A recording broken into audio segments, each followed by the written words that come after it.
Boa noite, pessoal, tudo bem? Sejam bem-vindos para a nossa aula sobre liquidez e rentabilidade. Então, vamos começar. Introdução.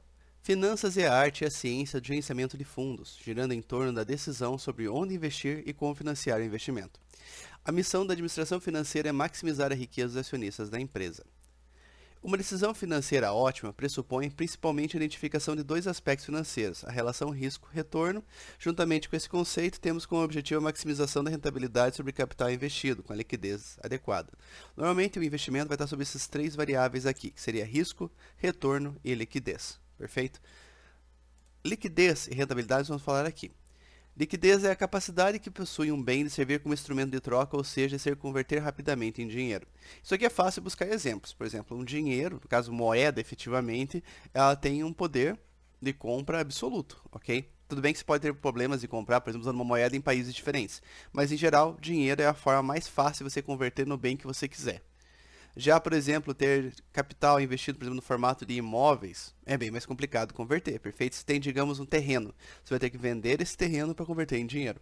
Então, ele é uma propriedade, ele é um bem que você tem, ele é conversível em dinheiro, só que isso pode demorar algum tempo. A mesma coisa vale para diversos tipos de investimentos diferentes. Por exemplo, tesouro direto, ele tem liquidez diária, mas muitas vezes para você converter ele novamente em dinheiro, você vai ter que vender o título e demora um dia útil, digamos, para o dinheiro cair na tua conta. Ações. Às vezes vai colocar as ações para vender, como se, digamos, se operar com valores pequenos, teoricamente você consegue converter ali o valor bem rapidamente, mas ainda assim não é algo instantâneo. Tem investimentos, como por exemplo fundos de investimentos, que podem demorar um tempo muito maior para ser novamente convertido em dinheiro. Tem fundos de investimento que demoram 30 dias para devolver o dinheiro quando você vende a tua cota naquele fundo. Então, a relação de liquidez está diretamente associada a isso. Qual que é a velocidade de converter aquele teu bem novamente em dinheiro? Ok? Tem alguns deles que são padronizados, que nem foi falado desses ativos financeiros, ou por exemplo, o terreno, imóveis, que você efetivamente teria que buscar alguém para comprar, para poder vender, para converter aquilo novamente em dinheiro. Ok? Então, a liquidez seria essa facilidade de converter o teu investimento novamente em dinheiro.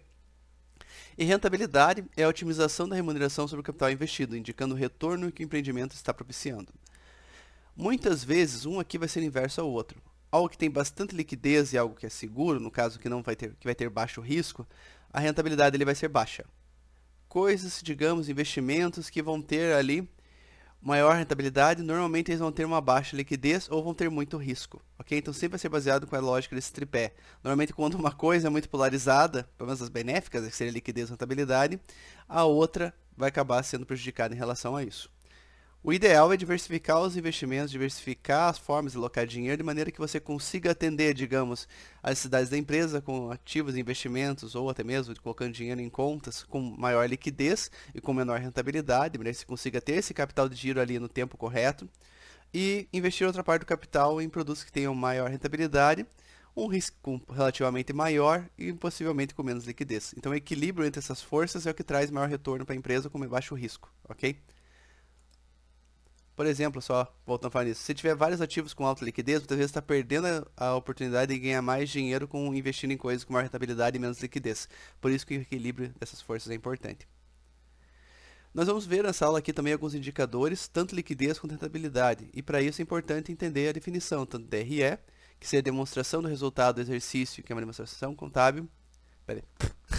A demonstração do resultado do exercício é uma demonstração contábil que se destina a evidenciar a formação do resultado líquido em um exercício através do confronto das receitas, custos e despesas apurados segundo o princípio contábil do regime de competência. Considera as datas em que os eventos ocorreram. Ok? E balanço patrimonial, relatório contábil que tem como função demonstrar a situação patrimonial e financeira da empresa. Aqui tem um exemplo de um balanço patrimonial bem genérico e bem básico. Se for pegar realmente um balanço de uma empresa, vai ser um documento gigantesco, com notas explicativas e N coisas. Aqui só tem basicamente algumas contas mais simples para dar um norte para quem ainda não viu isso até o momento. Perfeito? Então nós temos o ativo circulante, que são, digamos, os seus recebimentos ou bens que podem ser convertidos em dinheiro no prazo menor que 12 meses. Tem ativo não circulante, que seria teus bens que poderiam ser convertidos em dinheiro no prazo superior a 12 meses, ou pelo menos não tem previsão disso, ok? Passivo circulante, que seriam tuas contas e obrigações que devem ser pagas em um prazo menor que um ano. Passivo não circulante, que seriam, digamos, suas contas que têm, digamos, suas obrigações com terceiros que vai ter que pagar num prazo maior do que 12 meses. E o patrimônio líquido aqui também faz parte do passivo, ok? Eu acredito que, em geral, vocês já devem ter visto isso aqui em outras disciplinas e outras oportunidades, tá? mas qualquer dúvida que tenham também podem perguntar, que isso não é nenhum problema e eu vou ajudar vocês no que for possível. Para que é importante entender o conceito de balanço patrimonial, principalmente aqui? Porque os indicadores tiram o balanço para fazer esse cálculo. Então você vai pegar um balanço patrimonial e consegue aplicar. Eu não vou cobrar isso aqui na disciplina de qualquer maneira que seja de uma forma avaliativa, e vocês pegarem e fazerem essas contas, ok? Porque mais importante do que entender assim como aplicar essa conta, conseguir aplicar ela no balanço, é entender para que elas servem, para que esses indicadores são utilizados e o que eles demonstram. Eu ainda assim sugiro que vocês busquem um balanço patrimonial na internet. E o que é empresa? É fácil encontrar, e principalmente em empresas públicas, tá? É bem tranquilo de encontrar no Google. E empresas de capital aberto, em geral, todas têm que divulgar. Então, não é tão difícil de encontrar. É muito bom, às vezes, encontrar uma empresa que vocês já gostem, se interesse pelo negócio, para fazer essa análise para ver como está a saúde financeira da empresa. Ok? Vamos ver então agora os indicadores de liquidez. Uma empresa com bons índices de liquidez possui condições para pagar suas dívidas. Os principais indicadores relacionados à liquidez são liquidez geral, liquidez corrente e liquidez seca. Liquidez geral indica o quanto a empresa possui em dinheiro, bens e direitos em relação às suas dívidas. Mede a capacidade da empresa pagar suas contas sem envolver o ativo permanente ou imobilizado. Detalhe, quando a empresa começa a ter que vender os próprios bens para pagar as contas, logicamente ela não está bem, ok? Então essa lógica é fácil de visualizar nesse tipo de indicador aqui. Mas podem ver que a conta disso aqui é bem simples, ok? Basicamente, para ser um indicador bom, quanto maior, melhor. Mas a conta liquidez geral é essa daqui. Ativo circulante mais realizável a longo prazo, divididos por passivo circulante mais passivo não circulante. Só voltar aqui 2 slides, 3 na verdade, considerar a capinha. Aqui está aquilo que você vai utilizar. Passivo circulante e não circulante na base, e ativo circulante mais realizável a longo prazo. Aqui ele está desconsiderando outras contas que fazem parte aqui do ativo não circulante, perfeito? Tem imobilizado, tem outras coisas. Porque ele considera que a empresa, para pagar suas contas ali da forma mais adequada possível, ela não deve se desfazer dos seus bens para pagar essas contas. Então ela tem que utilizar caixa, aplicações financeiras, contas a receber, estoques, né, que deveriam ser bens que pretendem ser vendidos, despesas antecipadas, produtos a recuperar, tudo aquilo que ela tem facilidade em converter em dinheiro, que basicamente já está num formato bem próximo do dinheiro ali para ela, e no máximo realizável a longo prazo. Realizável a longo prazo seria, digamos, bens que você vai, não bens, direitos seus que você receberá em breve, mas com prazo um pouco maior, digamos que 12 meses. Realizável a longo prazo muitas vezes não está facilmente descrito os balanços, tá? Tem que dar uma analisada ali o que está sendo dito realmente, que no caso se enquadraria como realizável a longo prazo. Mas seriam, digamos, direitos da empresa que ela receberia num prazo um pouco superior a 12 meses. Em geral, essa poderia ser uma definição, correto? Muitas vezes as empresas podem receber, digamos, a prazo em prazos maiores do que 12 meses. Isso aqui se enquadraria nesse caso. E tem outras situações, tá? Mas em alguns balanços aqui é indicado e outros não. Qualquer dúvida que tenham, se forem fazer esse cálculo, me perguntem que eu vou ajudando vocês a identificar, beleza? Então, estamos aqui. Então, liquidez geral é ativo circulante mais realizável a longo prazo, divididos por passivo circulante mais passivo não circulante. O próximo indicador é a liquidez corrente, ok? Indica o quanto a empresa possui em dinheiro e bens direitos realizáveis a curto prazo, comparado com suas dívidas a serem pagas no mesmo período. Mede a saúde financeira da empresa. Então, basicamente, aqui é bem mais fácil. Você pega ativo circulante divididos por passivo circulante. Só voltando então aqui. Você, nessa mesma conta, assim como nas outras, você está sempre fazendo uma relação entre o ativo, que seria aquele dinheiro que a empresa tem, ou o capital que a empresa tem, dividido pelas obrigações que essa empresa tem. Perfeito? Então, por que quanto maior é menor? Se o resultado aqui, quanto maior ele for, teoricamente, mais dinheiro você vai ter em relação às dívidas que a empresa tem. Ok? Mais direitos você vai ter em relação às obrigações que a empresa tem que pagar. Então isso aqui mostra realmente a saúde da empresa e a capacidade dela de arcar com suas próprias contas. Este aqui pega essa mesma lógica, só que ele desconsidera o passivo não circulante, que seriam as contas que a empresa tem, as obrigações que a empresa tem com prazo superior a 12 meses, e desconsidera também aqui o realizável a longo prazo. Pode ver que são indicadores bem parecidos. Muitas vezes, você quando vai fazer uma análise de uma empresa, vai analisar vários indicadores diferentes e vai fazer uma comparatividade entre eles, ok? Liquidez seca. Indica o quanto a empresa possui em dinheiro e bens e direitos realizáveis a curto prazo, considerando somente o estoque para pagar o passivo circulante. Mede a saúde financeira da empresa. Então, podem ver que a liquidez seca ela é bem parecida com a liquidez corrente. Só tem um pequeno detalhe, ela retira os estoques. Ok? Por que retirar os estoques? Porque os estoques, dependendo do tipo de negócio, eles podem dar um falso indicador de que a empresa está melhor do que ela realmente está. Isso aqui não é difícil de visualizar. Dependendo do negócio, o estoque parado é um estoque que nunca vai ser vendido. Muitas vezes, se for vendido ao longo do tempo, talvez ele seja vendido com um preço abaixo até mesmo do que foi gasto para fabricar aquele bem. Isso é uma situação bem complicada. Pense, por exemplo, na indústria automobilística. Você fabricou um carro e deixou em estoque. O carro é o modelo do ano, digamos 2020. Se em 2024 você não tiver vendido esse carro ainda, tá difícil conseguir se fazer daquele estoque. Só que no balanço da empresa, muitas vezes ele vai estar indicado ali no meio. Então ele pode dar uma pequena inflada. E sem contar que tem determinados negócios que não é fácil você vender as coisas tão fácil, não é fácil vender facilmente, né? Mas não é tão rápido para você conseguir converter teu estoque novamente em dinheiro. Tem coisas, por exemplo, que são perecíveis, tem várias situações diferentes aqui, ou tem produtos simplesmente que saem de linha, tem várias relações diferentes que para cada empresa a gestão de estoques vai acabar sendo diferente, a facilidade e a liquidez desse estoque também vai ser diferente. Então você retirar ele realmente indica aquilo que você realmente tem condições de converter em dinheiro novamente em curto prazo. Então, liquidez seca tem suas vantagens também dependendo dos negócios, ela acaba sendo muito mais útil que os outros indicadores. E agora, por fim, temos os indicadores de rentabilidade.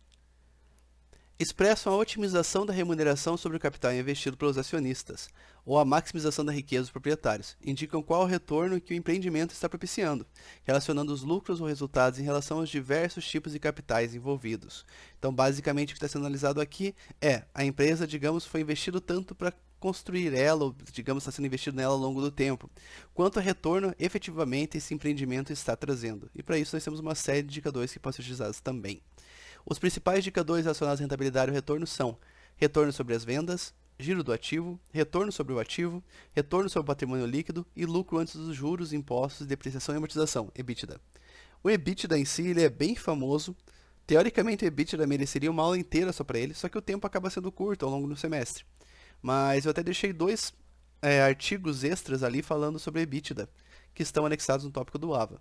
Quem tiver tempo e se interessar sobre o assunto, principalmente da área financeira, vale a pena a leitura até mesmo para conhecer um pouquinho mais sobre esse indicador aqui que é tão bom e ele é extremamente utilizado para análise de investimentos e entre outras coisinhas. Vale a pena dar uma conferida. Então, retorno sobre as vendas. Comprar o lucro líquido em relação às vendas líquidas do período, fornecendo o percentual de ganho que a empresa está obtendo em relação ao seu faturamento líquido. Quanto maior, melhor. Então você pega aqui o lucro líquido dividido pelas vendas líquidas, ok? Vendas líquidas muitas vezes não vai estar indicado, mas vendas líquidas, por exemplo, o que seria vendas líquidas? A empresa tem as vendas dela. Tá? Pode ter mais uma definição na literatura sobre isso, mas em geral, você, por exemplo, tem as vendas e em alguns casos ocorrem devoluções, ocorrem perdas, etc. Então, vendas líquidas seria realmente aquilo que foi realmente vendido, ok? Dependendo do balanço, dependendo da demonstração de resultados, pode estar isso aqui sendo expressado de uma forma ligeiramente diferente. Mas, em geral, não é tão difícil assim identificar dentro do balanço. O pessoal realmente pegar, dar uma analisada em cada situação, em cada declaração da empresa, e muitas vezes sobre as notas explicativas para conseguir identificar isso aqui corretamente. Então ele pega, por exemplo, o lucro líquido dividido pelas vendas líquidas, então ele faz uma contraposição do quanto a empresa realmente está ganhando em relação à quantidade de vendas que ela está efetuando. Quanto maior, melhor. Perfeito? Mais resultado ela obtém pelas vendas realmente executadas. Giro do ativo. Estabelece a relação entre vendas efetuadas no período, contrapondo com os investimentos realizados na organização. Quanto maior, melhor. Então, giro do ativo é igual a vendas líquidas, perfeito, igual a gente falou já no slide anterior, dividido pelo ativo total médio, ano anterior com o atual. Então você pega o ativo total, perfeito, o ativo circulante com o ativo não circulante, e pega ele e tira a média desse ano atual com o ano anterior, perfeito? Ele pega uma média simplesmente para não ter alguma distorção grande aqui. Então dessa forma ele está abrangendo uma lógica um pouquinho mais longa e torna-se um pouquinho mais estável o cálculo. Pode ver que essa questão da média vai ser vista também nos próximos indicadores. Opa, espera aí. Aqui. Retorno sobre o ativo. Indica a lucratividade que a empresa propicia em relação aos seus investimentos totais. Quanto maior, melhor. Então, retorno sobre o ativo é igual ao lucro líquido, igual já foi falado, isso aqui é um indicador facilmente encontrado, né? No caso, um valor facilmente encontrado, dividido pelo ativo total médio. Então, lembrando, é a soma do ativo circulante com o ativo não circulante.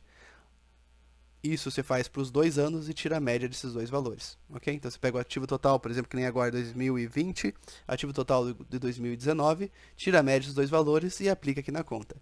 No final você multiplica por 100, tá bom? Porque esse resultado acaba sendo aqui em percentual. Mas simplesmente uma característica desse tipo de cálculo, não necessariamente é uma obrigação. Você já consegue analisar somente pelo resultado da fração, independente aqui da multiplicação por 100. Retorno sobre o patrimônio líquido. RSPL, indica o quanto de prêmios acionistas ou proprietários da empresa estão obtendo em relação aos seus investimentos no empreendimento.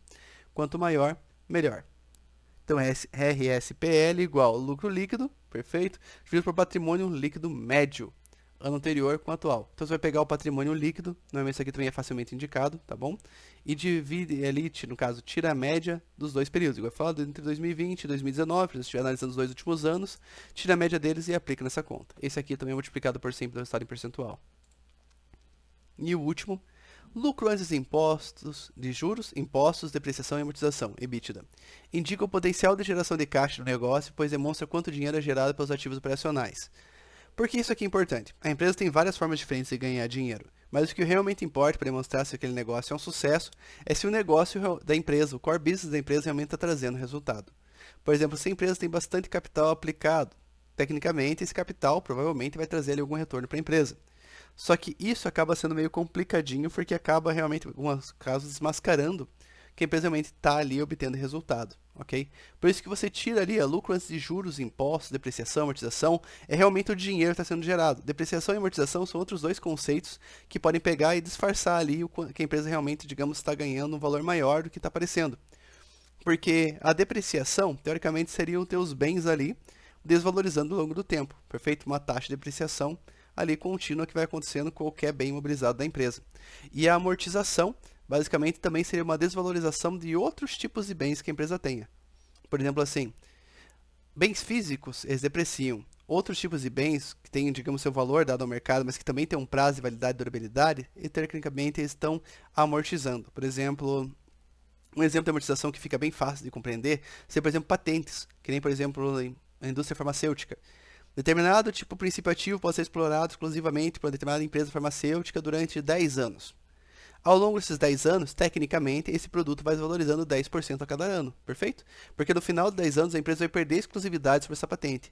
Então, por exemplo, se ela quiser vender essa patente para outra empresa, ela tem que vender ainda quando tem um tempo de folga. Se ela vender no último ano, provavelmente o valor dela vai ter desvalorizado bastante e uma empresa vai querer. Compreendes? Então, essa desvalorização dos bens da empresa, em geral, sejam eles, por exemplo, bens físicos ou outros tipos de direitos que a empresa tenha, ela acaba não sendo algo totalmente real, mas ela acaba sendo aplicada no resultado da empresa de maneira que se a empresa teve mais lucro, com esses valores diminui o lucro que a empresa obteve. Então, você tem que tirar eles da conta para conseguir ver realmente quanto dinheiro a empresa está gerando com o seu próprio negócio. Quanto maior, melhor. Embora seja muito utilizado, esse indicador não revela completamente a situação real da empresa por si só. Qual que é a questão e o porquê isso aqui está escrito aqui dessa forma?